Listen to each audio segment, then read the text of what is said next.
Hello everyone, welcome to the 14th part of 300 important MCQs for your CB General Examination. My name is Prateek Taldar and in the last question, we were discussing about how often the Nifty 50 index is rebalanced.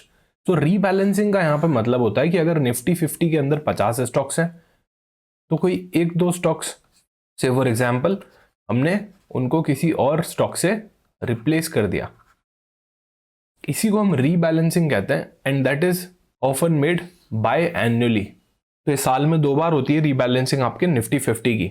Next question, a company has a net profit margin. Net profit margin का मतलब होता है net profit divided by sales. तो ये हमको given है 5%। Total assets are given as 8 lakhs and return on assets, अभी return on asset का मतलब होता है net profit divided by total assets. ये हमको गिवन है 8%, नेट प्रॉफिट मार्जिन हमको गिवन है 5%। अच्छा, टोटल असेट्स का अमाउंट भी हमको पता है 8 lakhs है। We need to calculate asset turnover ratio. अभी असेट टर्नओवर रेशियो का मतलब होता है net sales divided by total assets. तो टोटल असेट्स तो we already know, so one aspect is sorted, 8 lakh लिख देते हैं डिनोमिनेटर में। अभी न्यूमरेटर का इशू है कि नेट सेल्स क्या होना चाहिए। तो अभी I can see net sales मुझे सिर्फ नेट प्रॉफिट मार्जिन वाले फॉर्मूला से पता चलेगा, पर इसको भी कैलकुलेट करने के लिए मेरे को नेट प्रॉफिट चाहिए होगा, राइट। अगर नेट प्रॉफिट मुझे मिल जाए और नेट प्रॉफिट रेशियो मुझे पता है तो मैं सेल्स निकाल पाऊंगा इस इक्वेशन से। तो अभी 2 वेरिएबल्स नहीं पता है, नेट प्रॉफिट भी नहीं पता है और सेल्स भी नहीं पता है, तो we need to calculate the net profit year. उसी के लिए they have given us return on asset वाला फॉर्मूला। नेट प्रॉफिट यहां पे नहीं पता हमको, टोटल असेट्स यहां पे हमको पता है 8 lakhs and the return on asset is 8%, so the net profit year will be 64,000। अब जब we are having net profit तो हम ये फॉर्मूला यूज कर सकते हैं, net profit is 64,000 divided by net sales will be your net profit margin. So इस तरह से we can compute net sales. 64,000 divided by 5% will be your net sales. 12,80,000 will be the net sales का amount.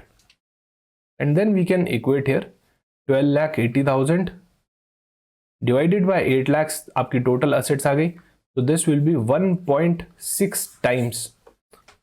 So C will be the correct choice here. Asset turnover ratio आपका यहाँ पे option C हो जाएगा।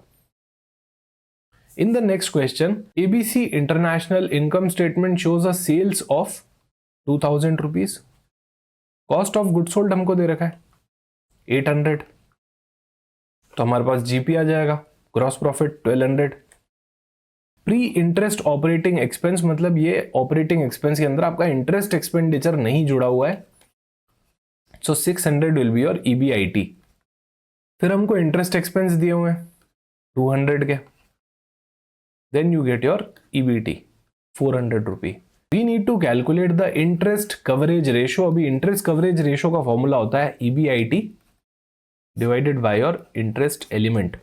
So EBIT यहाँ पे हमको 600 है given, divided by interest जो कि 200 का अमाउंट है। तो ये तो काफी सिंपल हो गया, आपका 3 times interest coverage ratio आ गया। B is the correct choice here। In the next question, the relationship between clean price and dirty price of a bond is given as, so basically dirty price is nothing but your clean price plus your accrued interest. So A is the correct choice here.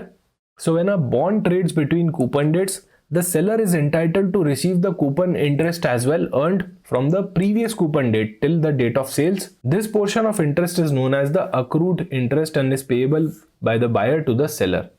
तो clean price के अंदर अगर हम accrued interest को add on कर दें, adjust कर दें, तो that will become your dirty price. Dirty price is nothing but the price which is inclusive of your interest, जो कि आपको बायर से रिकवर करना है।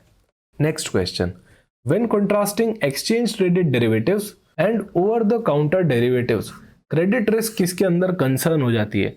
तो बेसिकली क्रेडिट रिस्क आपका कंसर्न ऑब्वियसली होगा ओवर द काउंटर डेरिवेटिव्स के अंदर। C is the correct choice here. Exchange traded के अंदर तो ऑलरेडी आपका एक्सचेंज यहाँ पे मार्जिन से डील कर रहा होता है उससे आपका क्रेडिट रिस्क कम हो जाता है, पर ओवर द काउंटर के अंदर ऐसा कोई मार्जिन का कॉन्सेप्ट नहीं होता है। That's why over the counter derivatives के अंदर क्रेडिट रिस्क का कंसर्न ज्यादा होता है। Next question, the ratio of change in price of a call option to the change in price of a underlying stock. दोनों की प्राइस की बात हो रही है। जो कॉल ऑप्शन की प्राइस के अंदर चेंजेस आ रहा है उसी का रेशियो अगर देख लिया जाए price of the underlying stock के हिसाब से, so this is nothing but your delta which is option B.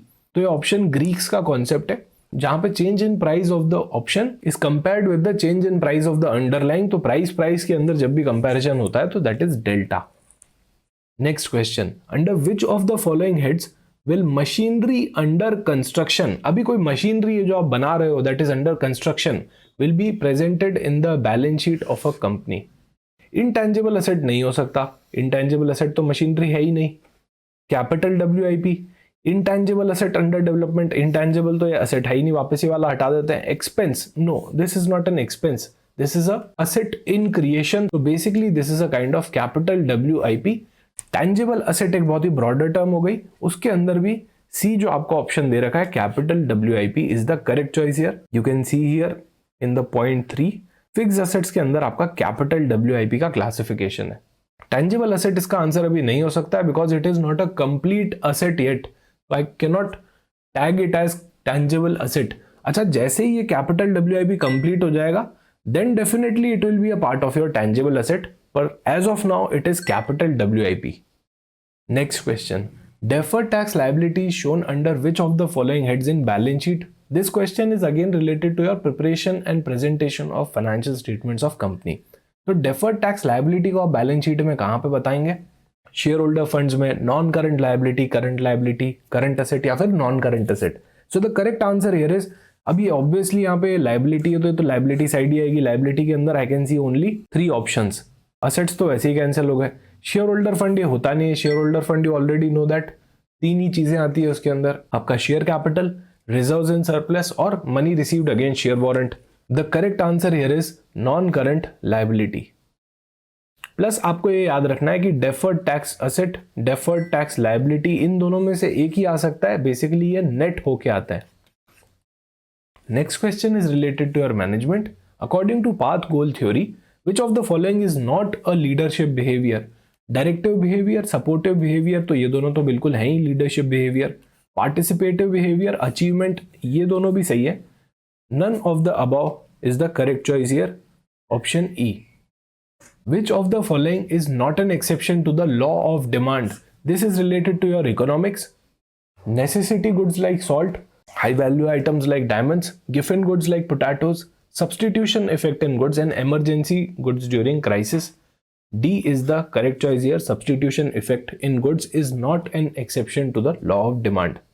Basically, substitution effect is nothing but a concept which describes how customers may replace more expensive goods with cheaper alternatives, and this is not an exception to the law of demand. Next question is from the chapter of marginal costing, आपके costing subject में से।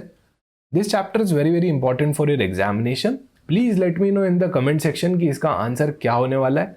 PV ratio हमको given है 80%, margin of safety 20,000. We need to calculate the fixed cost if selling price is 5 rupee and the contribution is 40,000 rupee. So please let me know in the comment section कि यहाँ पे fixed cost का amount क्या हो जाएगा, and then I'll be discussing this question in my next video. Thank you so much for watching this video. Join iExamB and prepare 50% faster.